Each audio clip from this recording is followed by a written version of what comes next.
알을 깨우고 깨뜨리는 깨알님들 안녕하세요. 깨알님들께서는 지식과 지혜로 나의 알을 깨뜨려 넓은 인식의 지평을 열어주심에 늘 감사드립니다. 궁금한 것이 있어 묻습니다. 세간에는 세뇌라는 말이 있는데 무슨 뜻이 있는지 알려주세요. 그래 알을 깨치는 나 깨알. 세간의 언어에 대해 약간의 궁금증을 풀 수 있도록 말해주지. 먼저 세뇌의 뜻을 간략히 말해보지. 너의 종족의 말에는 세수, 세면이라는 문자가 있지. 물로 씻는다는 말이지.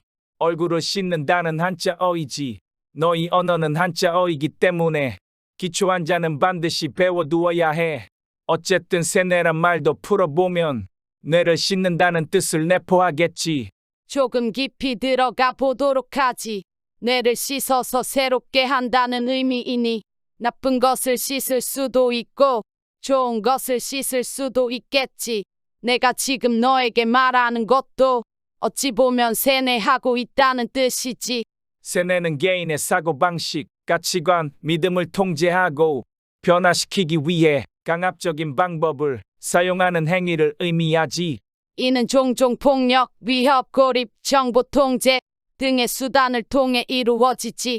다음은 세뇌의 역사에 대해 조금 말해주지. 고대 이집트에서는 신앙을 신으로 숭배하도록 국민들을 세뇌했지. 고대 로마에서도 전사들에게 국가에 대한 충성심을 고취시키기 위해 세뇌 교육을 실시했지. 중세 시대에는 종교 재판을 통해 이단자들을 세뇌시켰지. 근현대의 세뇌 사례로는 나치 정권이 있지. 나치 정권은 거짓 정부와 선전을 통해 국민들을 세뇌하여 유대인 학살을 정당화했지. 소련 공산당은 공산주의 사상을 강요하고 반대 의견을 탄압하여 국민들을 세뇌시켰지. 빨치산 부대는 포로들을 세뇌하여 자신들의 사상에 동조하도록 강요하기도 했지. 그러면 세뇌는 어떻게 진행되는지 말해주지. 세뇌는 주로 다음과 같은 단계를 거쳐 진행되지. 1단계는 고립이지. 세뇌 대상을 가족, 친구, 사회로부터 고립시켜 외부 정보에 대한 접근을 차단시키지. 2단계는 약화로 극심한 피로, 고통, 굴욕 등을 통해 피세뇌자의 정신적, 신체적 저항력을 약화시키지. 3단계는 종속으로 피세뇌자에게 새로운 사상을 강요하고 기존의 가치관을 부정하도록 압박하지. 4단계는 강화 단계인데 칭찬, 보상, 처벌 등을 통해 새로운 사상을 내면화하도록 유도하지. 다음은 세뇌의 대상과 위험성에 대해 살펴주지. 누구나 세뇌의 대상이 될 수 있는 거지. 특히 어린아이, 청소년, 사회적 약자 등은 세뇌에 취약한 것으로 알려져 있지. 세뇌는 개인의 자유로운 사고와 행동을 제한하고 인간성을 파괴할 수 있지.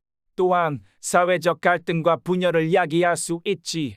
그렇다면 세뇌에 노출된 우리는 세뇌로부터 어떻게 자신을 보호할 수 있을까? 먼저 비판적 사고 능력을 키우고 다양한 정보를 접하여 자신의 가치관을 확립해야겠지. 외부 세력에 의해 자신의 생각과 행동이 통제되는 상황에 대해 경각심을 가져야 하겠지. 세뇌는 우리 주변 어디에서 일어날까? 사실 세뇌는 사람의 생각과 말이 일어나는 곳에는 어디서든 일어나고 있다 봐야겠지. 현대 사회에서도 종교단체, 정치적 집단, 범죄 조직 등에서 세뇌 기법이 사용되고 있지. 따라서 세뇌에 대한 이해와 경각심을 유지하는 것은 매우 중요하지. 세뇌는 누구에게나 일어날 수 있다는 것을 기억하고 경각심을 가져야 하지. 현대에 있어서는 세뇌의 기술이 다양하고 전문화하여 발전 진행되어 가고 있지. 심리학, 사회학, 행동과학 등의 발전과 함께 세뇌 기술도 점점 더 정교해지고 있다 하겠지. 대중매체, 인터넷, 소셜미디어 등을 통해 세뇌가 우리도 모르는 사이 매 순간 당하고 있다 하겠지. 이 정도 이야기했으니 어느 정도는 세뇌에 대해 이해했을 거야. 세뇌는 인간이 생각하기 때문에 일어나는 것이지. 세뇌당하는 게 꼭 나쁘다고는 할 수 없지.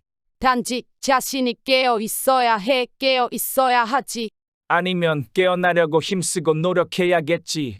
사람은 다른 생물체와는 다른 독특한 면이 있지. 사람은 생각을 하고 언어를 사용하고 문자를 사용하지. 사람들은 생각을 소통하지. 언어와 문자를 활용하지. 그 생각이 말이 되고 문자가 되지. 다른 사람에게 영향을 주고 있지. 사람들은 생각으로 세뇌하지. 스스로 세뇌하지. 타인이 세뇌하지. 세뇌를 순간순간 당하지. 인간은 생각하는 사람. 세뇌를 벗어날 순 없지. 세뇌는 삶 속에 녹아있지. 긍정적인 의미, 부정적인 의미 모두 지니고 있지.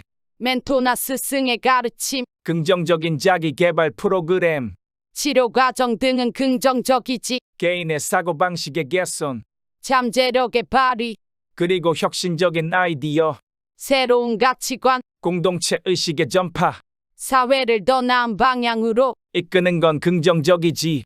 부정적인 세뇌는 폭력, 위협, 고립, 정보 통제 등의 방법을 사용하지. 개인의 자유로운 의사결정의 억압. 특정 사상을 강요하지. 그리고 개인의 노동력. 재산 권리를 빼앗기 위해 거짓 정보, 선전. 감정 조작 등이 있지. 사랑하는 나의 나아라. 이제 마무리를 지어야겠다. 세뇌는 개인의 사고방식. 가치관, 행동을 변화시키는 과정이지. 그 변화가 자발적인지 강압적인지에 따라 긍정적인 의미와 부정적인 의미로 구분된다 하겠지. 세뇌는 선택 속에서 삶으로 녹아 들어간다 하겠지. 부모와 자식 간의 선택, 배우자의 선택, 직장의 선택 등에도 자발성과 강압성 사이 선택이 이루어지지.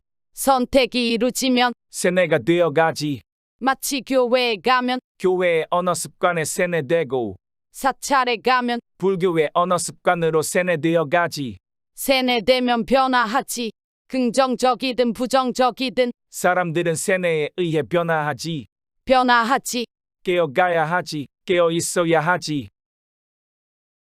깨알자님, 가르침에 감사드립니다. 세뇌 역시 선택에 따라 긍정과 부정을 만들어 감을 알겠습니다. 고맙습니다. 다음에 뵙겠습니다.